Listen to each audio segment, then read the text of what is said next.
گھر سے نکلنے کے بعد پھر ہم جب عملی زندگی میں آئے تو سفر شروع ہوا، یعنی یہ کوئی مختلف علاقوں میں، لاہور، کراچی، اسلام کن آباد۔ چیزوں پہ سفر کرتے تھے؟ آپ کو تلاش تو بہت کیا، ملے نہیں۔ اس وقت یہ تھا کہ نہ اتنی تعلیم تھی، نہ کوئی سفارش جی۔ تھی کہ کوئی ملازمت ہوتی، کوئی نوکری ملتی، تو جو کام ہو سکتا تھا وہ کیا۔ کون سا کام؟ مثلا ٹرک ڈرائیور بھی رہا، یہاں ٹرک چلاتا رہا۔ ان دنوں یہ اسلام آباد نیا نیا بن رہا تھا، تو لوکل جی تھوانو ہون لبیا ویسے ہاں تو میں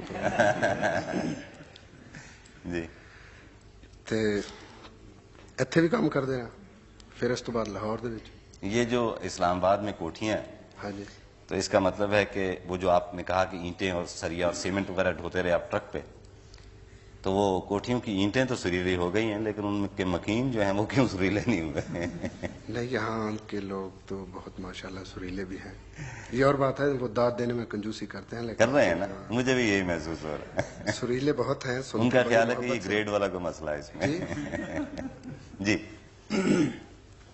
نہیں، یہ آپ نے ٹرک چلایا تو کئی لوگوں کا یہ کہنا ہے کہ یہ جو ٹرک والے ہیں اور بسوں والے ہیں یہ عطا اللہ عیسیٰ خیلوی کی کیسٹ اس لیے چلاتے ہیں کہ وہ خود ٹرک ڈرائیور رہا ہے اور مطلب وغیرہ وغیرہ۔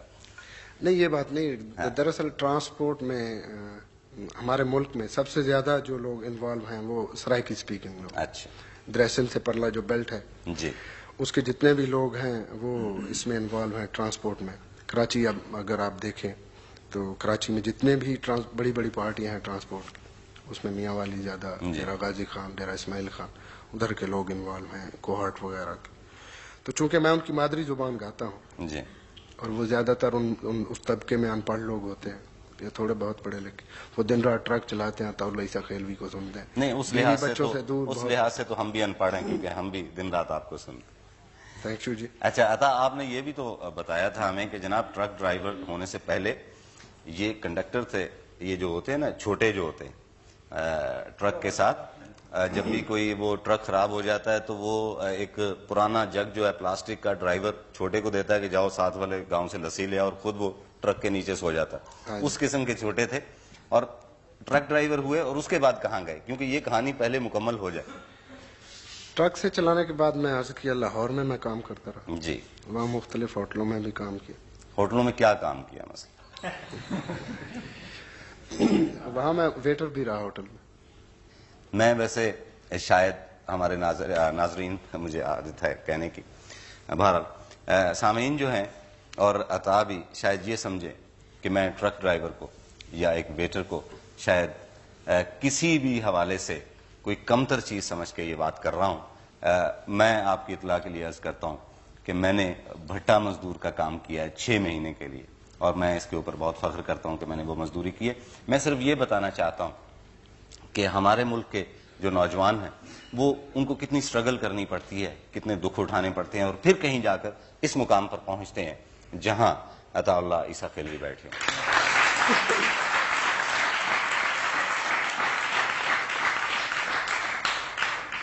کسی بھی مقام پہ پہنچنے سے پہلے اگر آپ سفر نہیں کرتے تو اس مقام پہ آپ زیادہ دیر ٹھہر نہیں سکتے۔ درست۔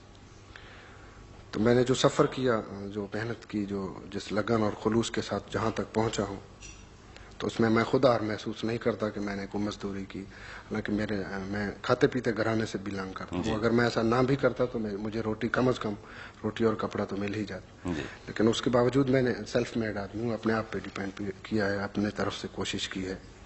کوئی اس میں معیار نہیں سمجھتا یہ بتاتے ہوئے، یا میں کوئی جھجک نہیں رہا۔ ویسے ذرا ہے مذاق آپ سے میں ایسی باتیں کر رہا ہوں، ورنہ مجھے یہ کہتے ہوئے فخر ہوتا ہے کہ میں نے مزدوری کی ہے، محنت کی۔